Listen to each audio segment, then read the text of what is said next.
Hi there and welcome to the History Teacher. This revision video covers Weimar and Nazi Germany from the GCSE Edexcel 9-1 course. Hopefully you'll also find it useful if you're studying any of the other exam boards or if, like me, you just love history. You can now become a member to support me to continue making this content from just £1 a month. Plus you'll get exclusive access to worksheets, revision materials, and you'll get to vote on forthcoming episodes. The link is in the description.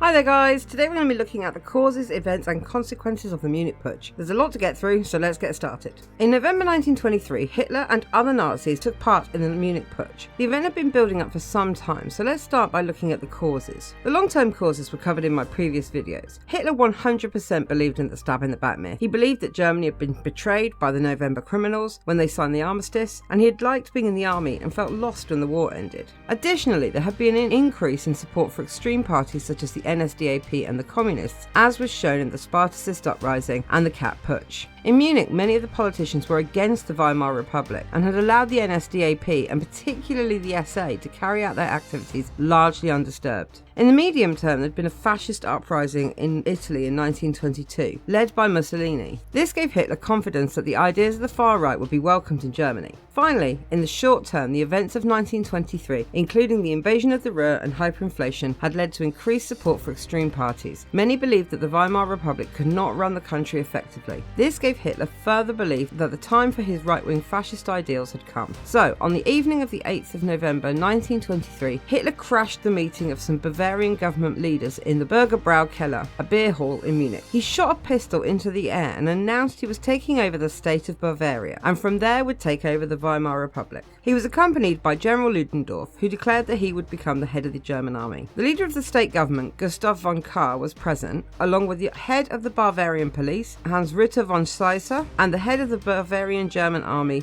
Otto von Lossow. Hitler held these men at gunpoint and demanded that they support him. With little choice, the men agreed. Meanwhile, the SA, led by Ernst Röhm, had taken over the police and army headquarters. However, they'd not taken over the army barracks, which turned out to be a grave mistake for the Nazis. Hitler left the beer hall in the early hours of the morning to check on progress elsewhere. While he was gone, Ludendorff allowed the three leaders to leave and return home with an agreement to keep their word. As you might expect, as soon as they'd left, they decided to stop Hitler and began to prepare to put down the putsch. Hitler was furious when he discovered this, but by midday on the 9th, he decided to carry on regardless. Earlier in the day, the SA had robbed 2 banks, and they used the money from this to pay 2,000 people to support the uprising. So, Hitler, along with his supporting leaders, 1,000 members of the SA and the 2,000 co-opted to support them, marched on Munich to declare Hitler as leader of Germany. Hitler had expected support from the people. However, tired of violence, the people did not support him, and the army stayed loyal to the Weimar Republic. So, Hitler and Ludendorff, with their best soldiers, marched to the main square. There they were met by the police. We don't know who fired first, but very quickly a gunfight began. Hitler was protected by one of his bodyguards, Ulrich Graf, who took several bullets for him. However, Goering was shot in the leg, and Hitler dislocated his arm when he was dragged to the ground. 14 SA members and 4 police officers were shot and killed. Most of the rebels ran away, and Ludendorff and Röhm were arrested. Goering managed to escape and went into hiding, while Hitler escaped in a car and hid at the house of his friend. He was found 2 days later and arrested. The rebels continued to riot until they heard of Hitler's arrest, at which point the putsch was over. There are some major consequences of the putsch, and you might be asked about them in your exam. One argument is that the putsch was a total disaster for the Nazis. 14